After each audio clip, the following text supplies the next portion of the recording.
नमस्ते फ्रेंड्स, मैं हूं मीनाक्षी और एक बार फिर से आपका स्वागत है मेरे इस यूट्यूब चैनल में। और मेरे एक सब्सक्राइबर का कमेंट था कि मैम आपने एलटी की तैयारी कैसे की, हमें इसके बारे में बताएं। तो आज मैं वही आपको बताने जा रही हूं कि मैंने एलटी की प्रिपरेशन कैसे की और आप कैसे कर सकते हैं। तो पहले जान लेते हैं एलटी के बारे में कि ये जो एलटी की परीक्षा होती है और जब हम इसमें ज्वाइन होते हैं तो हम पूरी तरह से सरकार के अधीन होते हैं। एक सरकारी शिक्षक हो जाते हैं, उनकी कोई नियम शर्तें होती हैं तो हमें उनको मानना होता है और हम पूरी तरह से सरकार के अधीन रहते हैं। और आपको बता दूं कि 2018 से पहले इसमें कैसे टीचर बनते थे एलटी वाले। तो पहले जो है इसका एग्ज़ाम नहीं होता था, केवल मेरिट बनती थी आपके ग्रेजुएशन के अंक की और बीएड के अंकों को मिलाकर आपकी मेरिट बनती थी, उसके आधार पर आपका सिलेक्शन होता था। लेकिन 2018 में एलटी की जो पेपर लेने की प्रक्रिया थी, उसकी सिलेक्शन की प्रक्रिया थी, वो चेंज हो गई। 2018 में फर्स्ट टाइम उत्तर प्रदेश लोक सेवा आयोग ने इसका एलटी का एग्ज़ाम लिया और उस एग्ज़ाम में क्या हुआ, उस एग्ज़ाम में इन्होंने नेगेटिव मार्किंग रखी और ये पूरे 150 नंबर का पेपर था जिसमें कि 30 नंबर का जीएस था और बाकी आपके सब्जेक्ट से क्वेश्चन थे। तो इसमें नेगेटिव मार्किंग थी 1/3।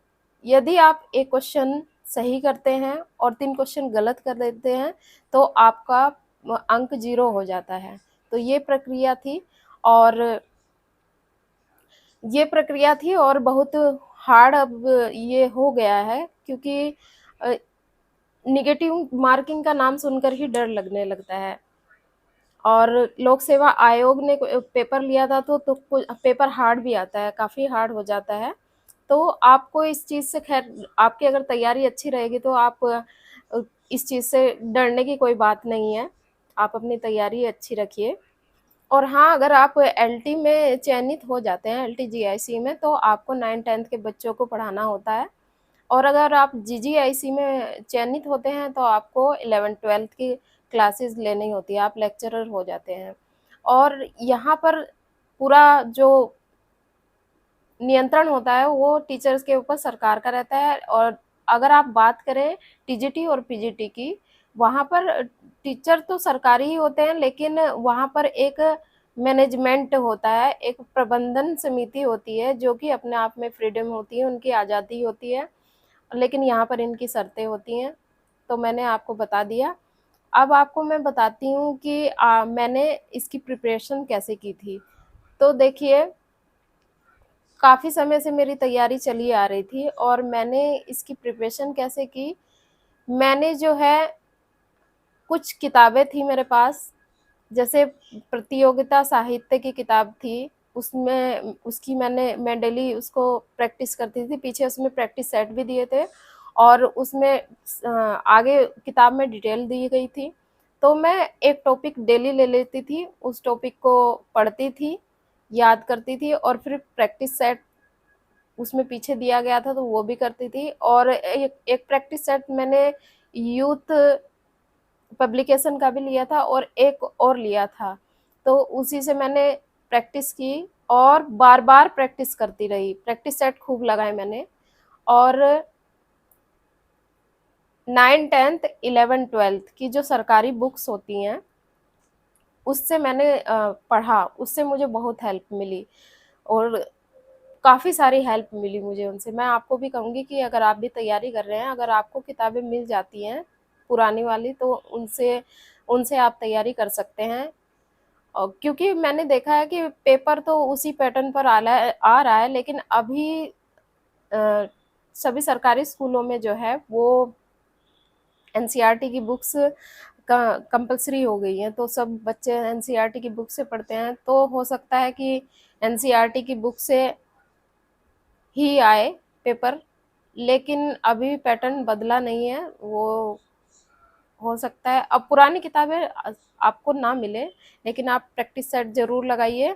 और इसके साथ ही मैंने यूट्यूब कुछ यूट्यूब चैनल थे उनका भी सहारा लिया और हाँ, मैं सामाजिक विज्ञान की टीचर हूँ, तो सामाजिक विज्ञान में सब्जेक्ट का कॉम्बिनेशन होता है और मेरा कॉम्बिनेशन था, मेरे पास हिस्ट्री थी और पॉलिटिकल साइंस थी और एक दूसरा, तो ये 4 सब्जेक्ट होते हैं, 4 सब्जेक्ट में से आपके 2-2 सब्जेक्ट का कॉम्बिनेशन होना चाहिए। इतिहास, भूगोल, नागरिक शास्त्र और अर्थशास्त्र में से कोई 2 सब्जेक्ट होने चाहिए। तो मेरे पास में इतिहास था और राजनीति शास्त्र था। तो इससे मेरा कॉम्बिनेशन बना था और आप किसी भी सब्जेक्ट से हो सकते हैं। बात है आप तैयारी कैसे करेंगे। तो देखिए, आपको तैयारी अपने तरीके से करनी है। आप किताबें लीजिए, लेकिन इतनी किताबें मत लीजिए कि इधर से उधर से इकट्ठी कर लें और फिर आप उनको देखकर घबरा जाएं कि ये पढ़ूं या ये पढ़ूं। ना तो आप, इसका मतलब तो ये हो जाएगा ना आप घर के रहेंगे ना घाट के। तो इस आप ऐसी किताबें लीजिए, ऑथेंटिक किताबें लीजिए और उन्हीं को बार बार पढ़िए, उन्हीं को रटिए और प्रैक्टिस सेट लगाते रहिए, मस्ट है। और हाँ, देखिए, सबका पढ़ने का तरीका अलग है।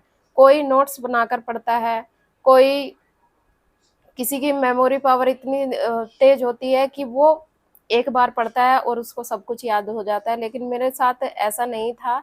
मैं काफ़ी चीज़ें भूल जाया करती थी, तो मैंने नोट्स डीपली नहीं बनाए।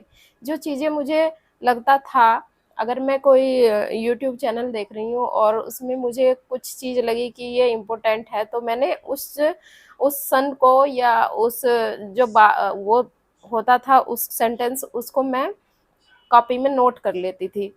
तो कुछ-कुछ चीज़ें मैं नोट करती थी, सब चीज़ें मैं नोट नहीं करती थी, तो बहुत बड़े मेरे नोट्स नहीं होते थे। और देखिए, मेरी फैमिली थी, मेरे बच्चे भी थे, तो मेरा तरीका कुछ और था, आपका तरीका कुछ और हो सकता है। आप एक लड़की हो सकती हैं जो केवल पढ़ ही रही हैं, तो आपको अच्छा टाइम मिलेगा। तो आप मन लगाकर खूब अच्छे से अपनी प्रिपरेशन करते रहिए और आपको, मुझे विश्वास है कि आपको सफलता ज़रूर मिलेगी, जैसे मुझे मिली है। कुछ लेट मिली है, लेकिन मिली ज़रूर है और आपको भी मिलेगी। तो आप जो है अपनी तैयारी को खूब अच्छे से करिए और किताबें, अगर हाँ, आजकल तो सोशल मीडिया का टाइम है, तो आप किसी टेलीग्राम ग्रुप को भी ज्वाइन कर सकती हैं, आप कोचिंग भी ले सकते हैं।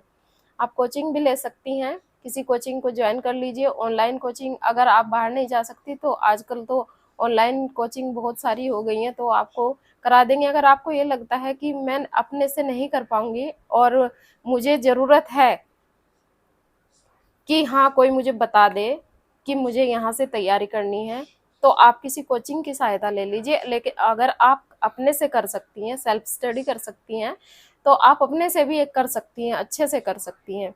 हाँ, लेकिन थोड़ा-सा उसमें वक़्त लगेगा। आप खूब अच्छे से पढ़िए, मन लगाकर पढ़िए।